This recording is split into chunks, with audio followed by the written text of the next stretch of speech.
Southern Miss Today on Southern Miss Radio. I'm your Tuesday, Thursday show host, Skylar Angus Barker. We've got a great show coming up with some information about Elmer McCoy writing a bill to give students free textbooks, and Nish Redkia Pockrell talking about the McNair Scholars Program.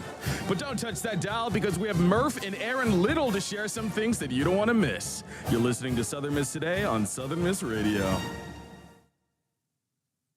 Sponsorship for Southern Miss Today comes from Mississippi Beverages. Mississippi Beverages provides water coolers, and coffee service throughout South Mississippi. Take half of your weight in pounds. That's how many ounces of water you need a day. Mississippi Beverages can help you reach that goal by delivering fresh water to your door. To get more information or to set up a cooler and water delivery, you can call Mississippi Beverages at 601-271-2420, or you can find them online. You may not realize how important 3 letters can be. For a patient who needs type A, B, or O blood, these letters can mean life, but there simply aren't enough people giving blood. Without more donors, hospitals may not have the blood needed to save lives. That's why the American Red Cross needs people to help restore the A's, B's, and O's that are depleting each day. You are the missing type patients need. Visit redcrossblood.org/missing types or call 1-800-RED-CROSS to make your donation appointment today. Welcome back to Southern Miss Today on Southern Miss Radio. In USM campus news, Southern Miss launches secondary education degree for Gulf Coast. You've heard that right. The University of Southern Mississippi will offer a bachelor's degree in secondary education on the university's Gulf Park campus in Long Beach, Mississippi. To increase the good news, qualified students will receive full scholarships and the opportunity to study and then teach close to home. Dr. Trent Gold, Dean of the College of Education and Human Sciences, has this to say. Southern Miss is committed to strengthening our coastal communities by preparing exceptional educators right here at home. This new secondary education degree gives coastal residents the opportunity to receive top-tier training, serve in local schools, and step directly into careers where they are needed the most. By equipping teachers in the communities they already know and love, we are making a tangible impact on Mississippi's teacher shortage and shaping a stronger future for our state. Southern Miss professor among 5 worldwide awarded $500,000 grant for neurodegenerative disease research. Dr. Vijay Rangakari, professor of chemistry and biochemistry, has been awarded a $500,000 research grant, which is a part of a $2.5 million funding initiative supporting innovative research in neurodegenerative diseases. Dr. Rangakari had this to say about receiving the award. I am humbled to receive the 2025 Tauopathy Challenge Workshop Award. To be selected as one of the only 5 recipients worldwide for this prestigious recognition, that means a great deal to me and my collaborators. We are grateful to the Rainwater Foundation and its partners for recognizing the importance and novelty of our research on hybrid amyloids, a new class of harmful protein structures that may play a key role in neurodegenerative diseases. We are eager to begin this project and uncover insights that could deepen our understanding, not just with tauopathies, but of neurodegenerative disorders more broadly. In Hattiesburg news, United Way launches community-wide Can Pain food drive.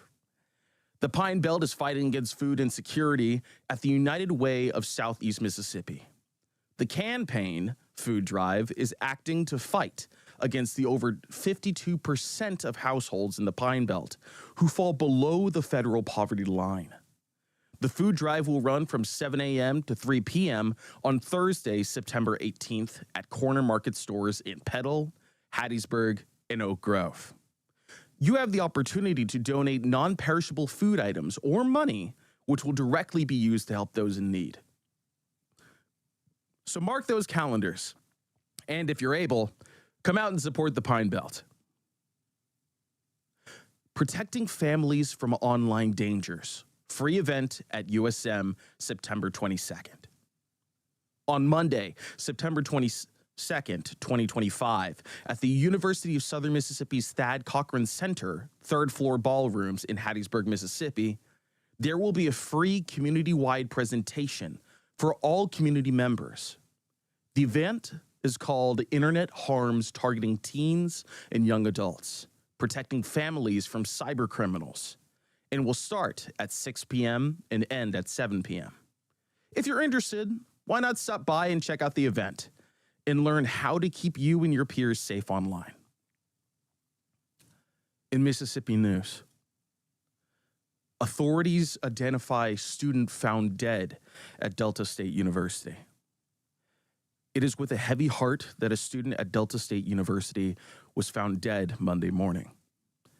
Delta State University President Daniel Ennis had this to say: "Our community is deeply saddened by this loss. We extend our heartfelt condolences to family and friends and all those impacted by Trey Reed's loss. I want to issue a trigger warning to our audience about the student's death. The university police received a call around 7:05 a.m. to a black man hanging from a tree near the central campus's pickleball courts. This is an ongoing investigation, and we hope that the victim and the victim's friends, family, and peers will have peace and justice. Rest in peace, Trey Reed." In national news, Trump says he will call national emergency again in Washington, D.C. if police fail to cooperate with ICE. President Donald Trump revealed on Monday that he will call a national emergency once again in Washington, D.C. if the local police do not cooperate with immigration enforcement. Washington Mayor Muriel Bowser stated this about the Metropolitan Police Department: "Immigration enforcement is not what MPD does, and with the end of the emergency, it won't be what MPD does in the future." Trump responds by stating, "If I allowed this to happen, crime would come roaring back. To the people and the businesses of Washington, D.C., don't worry. I am here with you and won't allow this to happen. I'll call a national emergency and federalize if necessary." We'll be right back with sports and weather after a word from our sponsors. Sponsorship for Southern Miss Today comes from Mississippi Beverages. Mississippi Beverages provides water, water coolers, and coffee service throughout South Mississippi. Take half of your weight in pounds. That's how many ounces of water you need a day. Mississippi Beverages can help you reach that goal by delivering fresh water to your door. To get more information or to set up a cooler and water delivery, you can call Mississippi Beverages at 601-271-2420, or you can find them online. All right, son. Time to put out this campfire. Dad, we learned about this in school. Oh, did you now? Okay. What's first? Smokey Bear said to. First drown it with a bucket of water, then stir it with a shovel. Wow, you sound just like him. Then he said. If it's still warm, then do it again. Where can I learn all this? It's all on SmokeyBear.com with other wildfire prevention tips, because only you can prevent wildfires. Brought to you by the USDA Forest Service, your state forester, and the Ad Council. Welcome back to Southern Miss Today on Southern Miss Radio. Now on for your sports. Football opens Sunbelt play with 38-22 win over App State. After a hard and well-fought encounter, our Golden Eagles brought home the gold in a 38-22 win over Appalachian State. Let's go, Eagles. Ian Foster takes home Sunbelt Defensive Player of the Week honors. You've heard that right. Ian Foster has been awarded Sunbelt Defensive Player of the Week honors. The sophomore from Alabama gave our Golden Eagles a 17-7 lead in the second quarter for Southern Mississippi against App State. Congratulations, Ian Foster. Golden Eagles placed tied for second in opening round of JT Position Invitational. The Golden Eagles opened the JT Position Invitational, hosted by Western Carolina, with a tied for second place, 5 under 275, at the conclusion of round one, with Jake Moffitt striking again with 4 under 66 for Southern Miss. Let's go, Eagles. To keep up with all the Golden Eagle sports activities, head on over to southernmiss.com. Now on for your weather. It looks like we're going to have some mostly sunny skies to partly cloudy skies with highs in the lower 90s and lows in the upper 60s. There also looks to be about a 20% chance of showers, so keep an eye out for that. Up next, we have Elmer McCoy on writing a bill to give students free textbooks. Check it out. This is Mississippi Moments, produced by the Center for Oral History and Cultural Heritage at the University of Southern Mississippi and supported by the Mississippi Humanities Council. I'm Bill Ellison. As a teacher serving in the State House of Representatives in 1940, Elmer McCoy wrote the bill to provide Mississippi children with free textbooks.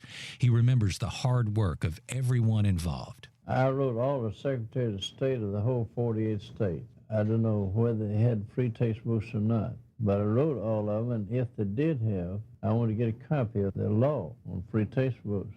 When I took those copies, the parts that I thought would fit Mississippi, I took to base that free textbook bill on. But the way we went about getting it done, we had 29 members on the Education Committee, and most of them were for it, and that was some start. But we had caucuses at night, laying plans for it, and we'd meet, come up to date on new ones that we'd got, somebody else agreed to vote for it. And we just worked on for several days like that and got the support built up for it, and we got 116 votes for it. 15 voted against it, and 7 were absent or not vote. To learn more, subscribe to the Mississippi Moments podcast or visit cohch.org. Mississippi Moments is supported by the Mississippi Humanities Council. The humanities are for everyone. That was Elmer McCoy on writing a bill to give students free textbooks. Coming up, we've got some special guests that you don't want to miss. Sponsorship for Southern Miss Today comes from Mississippi Beverages. Mississippi Beverages provides water, water coolers, and coffee service throughout South Mississippi. Take half of your weight in pounds. That's how many ounces of water you need a day. Mississippi Beverages can help you reach that goal by delivering fresh water to your door. To get more information or to set up a cooler and water delivery, you can call Mississippi Beverages at 601-271-2420, or you can find them online. Sponsorship comes from Furniture Direct, with locations in Hattiesburg, Laurel, and Columbia. Are you looking for a deal? Lots of styles and a good value? You can find them on Facebook at Furniture Direct Hattiesburg for the latest specials and promotions. Or you can shop anytime at FurnitureDirectNow.com. You can see why Furniture Direct is your furniture destination. Welcome back to Southern Miss Today on Southern Mississippi. Now, please give a warm Golden Eagle welcome to Murph and Erin Little. Hey, how are you both doing? All right. Good. Thanks for having us. Awesome. So first and foremost, for anyone who doesn't know the two of you, can you two give yourselves like a little introduction? You want to do it? We are the owners of the Author Shoppe. We are an independent bookstore located in downtown Hattiesburg, just off Hardy Street now. And we've been in business since 2020. We host a bunch of events. We have a coffee bar. We sell drinks. We're just a cool place to hang out. Awesome. Awesome. So actually, you gave a little flyer here that says you guys are having a grand reopening on Saturday, October 4th from 10 a.m. to 6 p.m. What can we expect from the grand reopening? So to give a little background, we just purchased a new building earlier this summer, and so we're finally ready to celebrate. And we'll have story time for kids early in the morning, and then in the afternoon we'll have a ribbon cutting and a reception. We'll have lots of goodies to enjoy and maybe some to give away. Yeah. Awesome. So I will say so we were in a previous location downtown for 5 years. Yeah. And people are still showing up to that location. Right. And I feel, we've seen that a lot of it's just generated from AI, where it's like old location. Our new location, I know you're probably not around your pen and pencil right now, you're probably driving, but it's 709 Hardy Street. It's close to the library. We're a big blue bright house. There is some tree cover over it, but that is where we are now. Awesome. Yeah, that's where we'll have the grand opening. Sorry, I need to No, bring that absolutely, back in. Yeah. absolutely. So with this main event that's coming up, what is open mic night? Open mic is like it sounds. It's an open mic night. Anybody can come. We have performers who do music, read short stories, poetry. We've even had some theater students come in and do a soliloquy. Wow. It's also gotten weird at times. Like there was one time where a gentleman played his homemade flute and soloed to Crazy Train. Okay. Track. I love that. We had someone do karaoke Motown before. These are not typical things, but they're things that it's just like, okay, let's see what happens. And I feel like we have that spirit of, okay, let's see what happens to it. Absolutely. And you already mentioned a little bit earlier, it sounds like anyone can participate in this event. Yeah. Is there like anything that you have to do ahead of time to let you know, or do you just kind of show up and whenever there's an available slot? Yeah. You show up. I will, if no one is going, and if I see someone an instrument they haven't played yet, I'm going to volunteer them to keep the thing going along. Yeah. That's that just keeps it orderly and fresh. Yeah. But it's supposed to be more of a community style rather than like an industry style kind of thing. Yeah. Why I say but by that, we are a little more flexible and open rather than rigid by the number and slots and stuff like that. Right. Okay. And when is this next open mic night going to be held? Our next one is this Thursday, September 18th at 6:30 p.m. Okay, that's really exciting. Is this like an often event that you guys hold, or is this like a one-off thing? We host it twice a month on the first and third Thursday of the month. Nice. And for any like personal reasons for the two of you, why did you guys choose to hold an open mic night?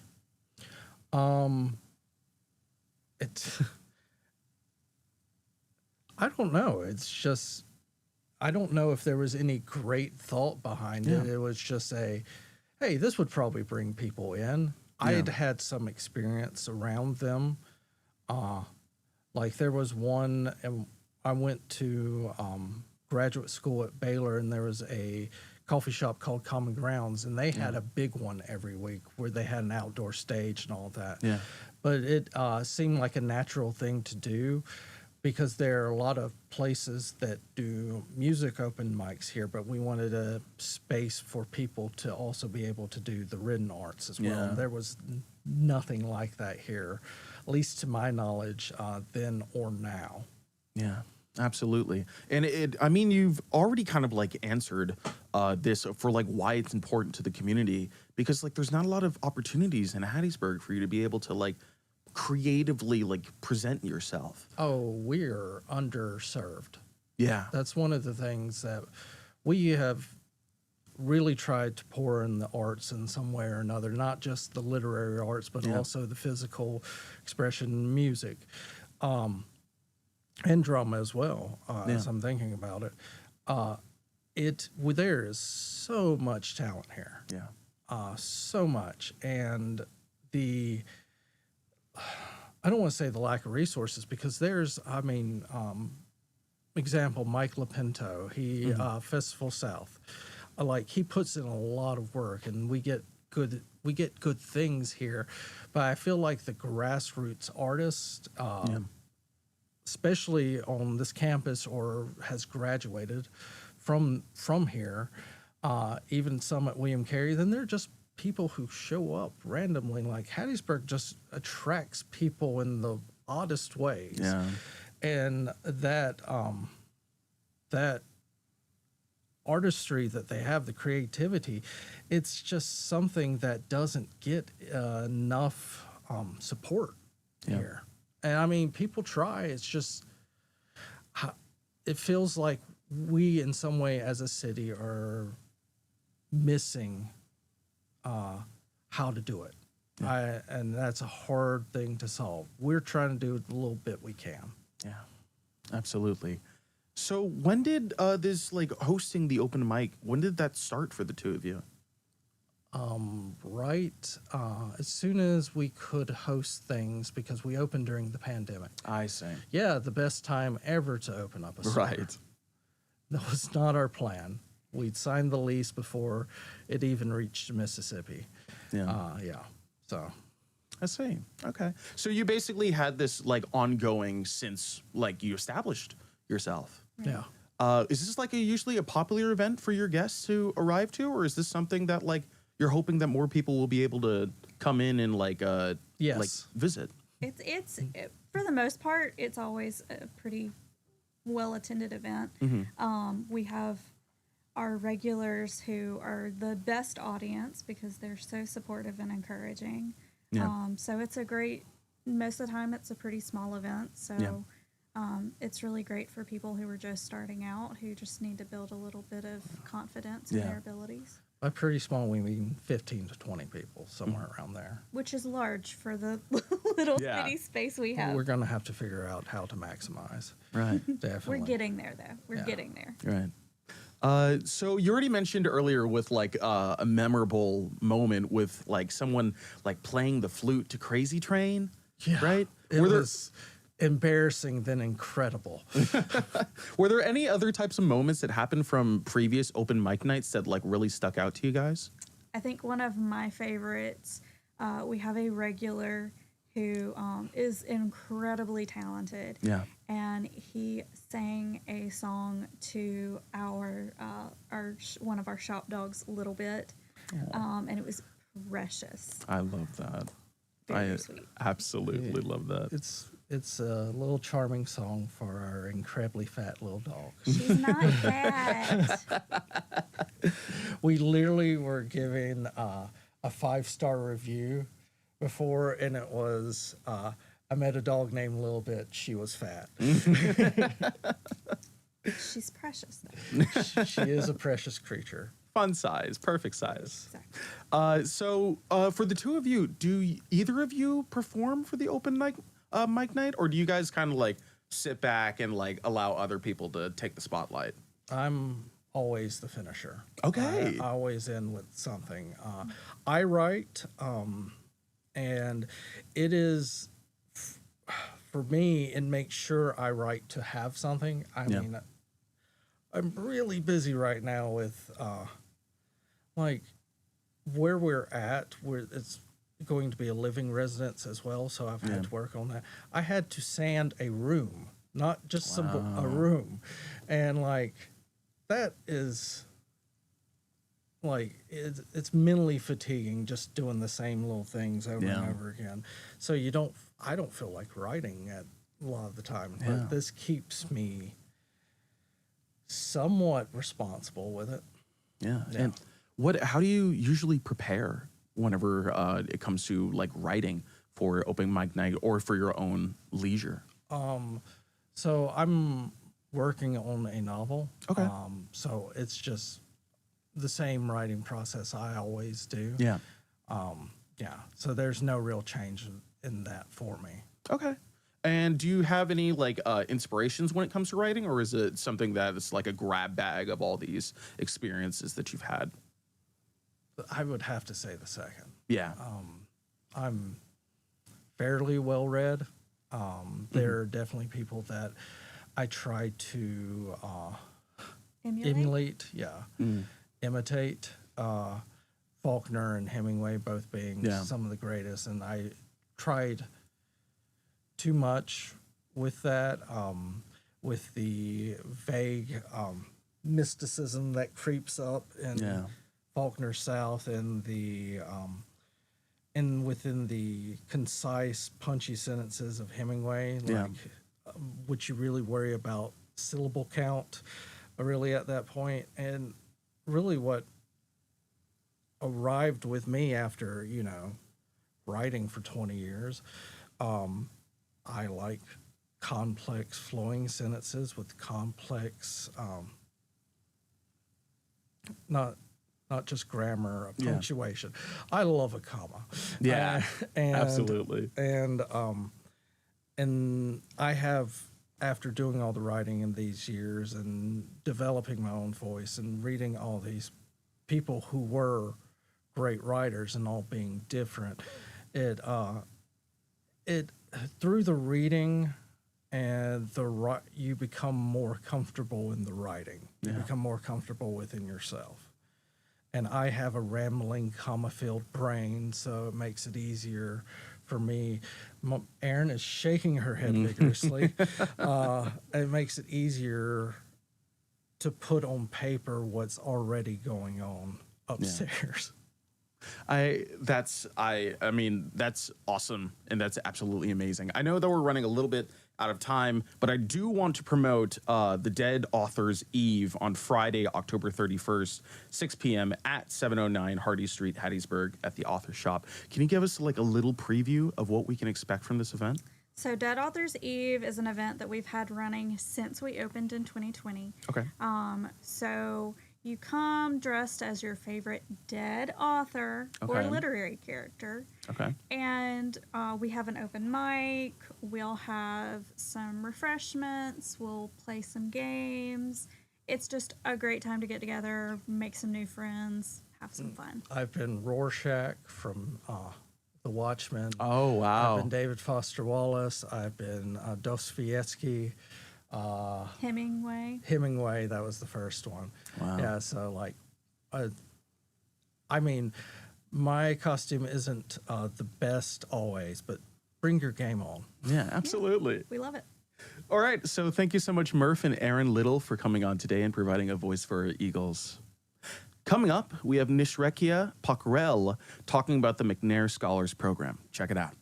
For Southern Miss Student Media, I'm Nishrenika. Do you like research? Do you want to pursue a PhD? Are you a first-generation college student? If this sounds like you may be eligible to apply for McNair Scholars Program. The McNair Scholars Program is a federal trio program funded at 151 institutions across the United States and Puerto Rico by the U.S. Department of Education. The program was designed to help first-generation college students from low-income backgrounds interested in pursuing a PhD. The goal of the program is to increase the number of graduate degrees for students from underrepresented communities. Getting into the program comes with a $2,800 stipend, free CRE prep, graduate school application fee waivers, and much more. Dr. Zari Minette, the director of McNair Scholars Program at Southern Miss, explains the eligibility criteria for the program. So there are certain eligibility criteria that students have to meet. First, they have to be either a first-generation student and income eligible, or they can be from a group that has limited representation in graduate school. They have to have at least 60 credit hours at the end of the spring semester in the year that they apply. They also have to be a U.S. citizen or be working towards citizenship, and they need to be working on their first bachelor's degree. Lila Pittman, a McNair Scholar recipient, shares her experience with the program. It's my first time researching, so it's more of it's a lot of things that's new to me, like a lot that's new, but it's something about researching something that you're really passionate about that I love. Like, yes, it was kind of difficult because I had my own trials and tribulations, but I loved it. Anybody who is eligible for the program is encouraged to apply. The application remains open until October 26th. For Southern Miss Student Media, I'm Nishrenika. Thanks for listening to Southern Miss Today on Southern Miss Radio. Huge thanks to Cardell Whiting, our audio engineer, and Daniel Page, our video engineer, for keeping this bird flying. Big shout out to our assistant producer, Roselle Monty, and our program director, Adeline Fields, as well as our GM, Dr. Wilbur Martin. Don't forget to follow SM2 Media on social media. I'm your Tuesday Thursday show host, Skylar Angus Parker. Stay golden, Eagles.